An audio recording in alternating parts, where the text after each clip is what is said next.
Hey, little buddy, want a ride? Pikachu! Yeah, whatever.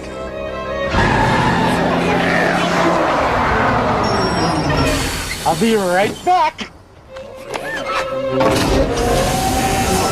Where can you catch all 150 Pokémon? Gotcha. On your Game Boy, that's where. Pokémon for Game Boy is here. With both packs, you can catch them all. Games and systems sold separately.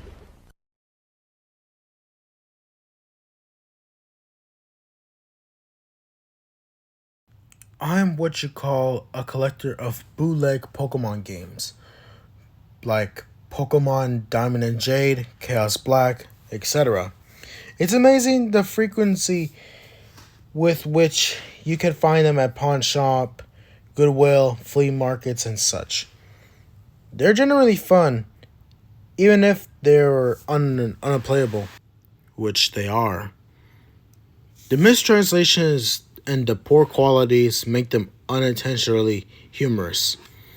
I've been able to find most of the ones that I've played online, but there's one that I haven't been seeing any mention of it.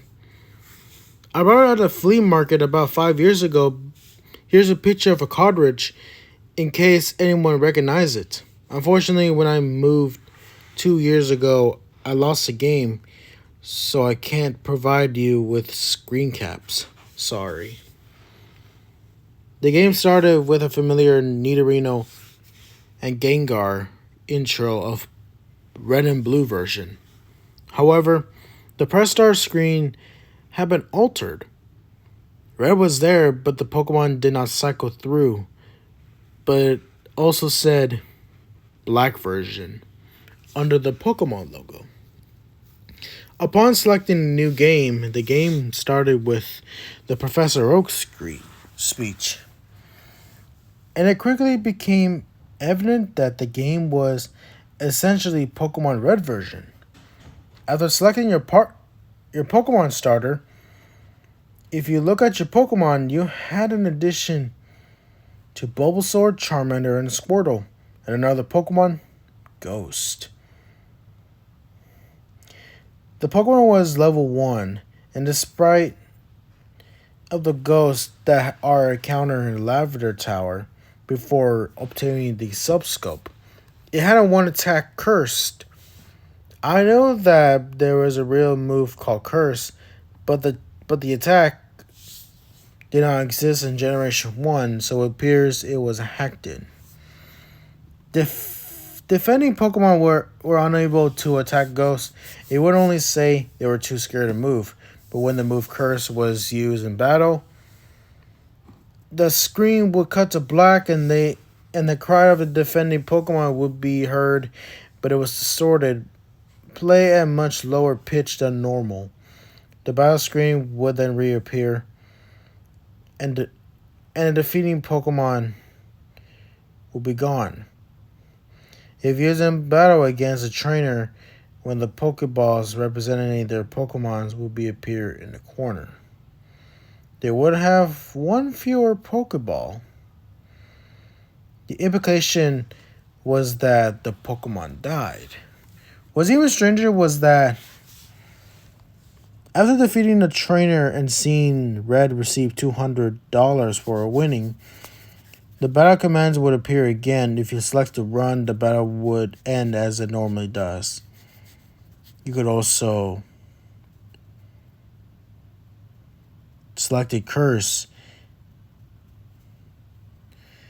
But if you did, upon returning to the overworld, the trainer spot would be gone. After leaving and re-entering the area, the spot where the trainer had been there would be replaced with a tombstone at the ones at the Lavender Tower. The move curse was not usable in all instances. It would fail against ghost Pokemon. It would also fail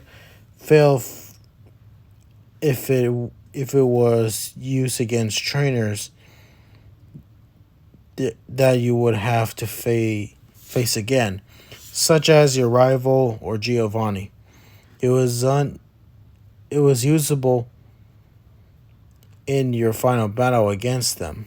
However, I figured this was a gimmick of the game, allowing you to use the previously uncapturable ghost.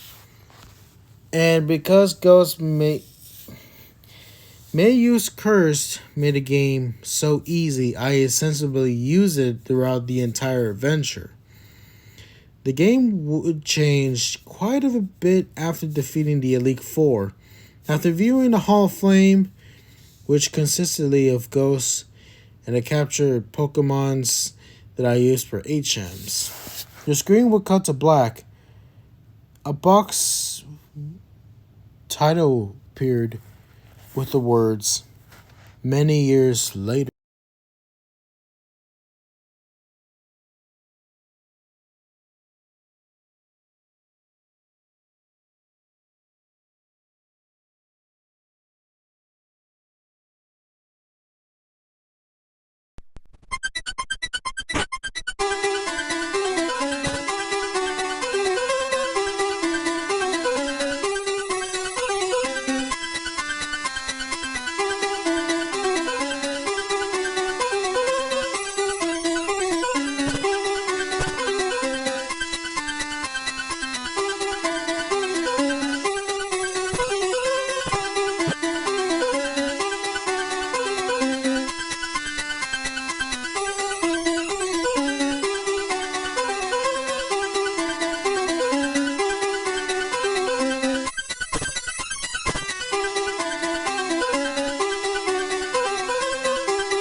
I played through this hack game many times, and every time the game ended with this sequence. Several times I didn't use ghosts at all, though it was possible to remove the party in these cases. It did not show any Pokemon or trainers and simply cut to the climatic battle with Ghost. I'm not sure what the motive were behind the creator of this hack.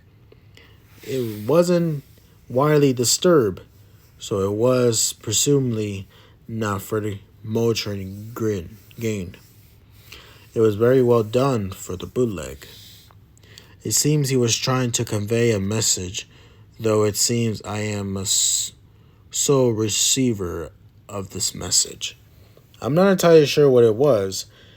The inevitability of death. The pointlessness of it. Perhaps he was simply trying to morbidly inject death and darkness into children's game. Regardless, this children's game has made me think, and it has made me cry.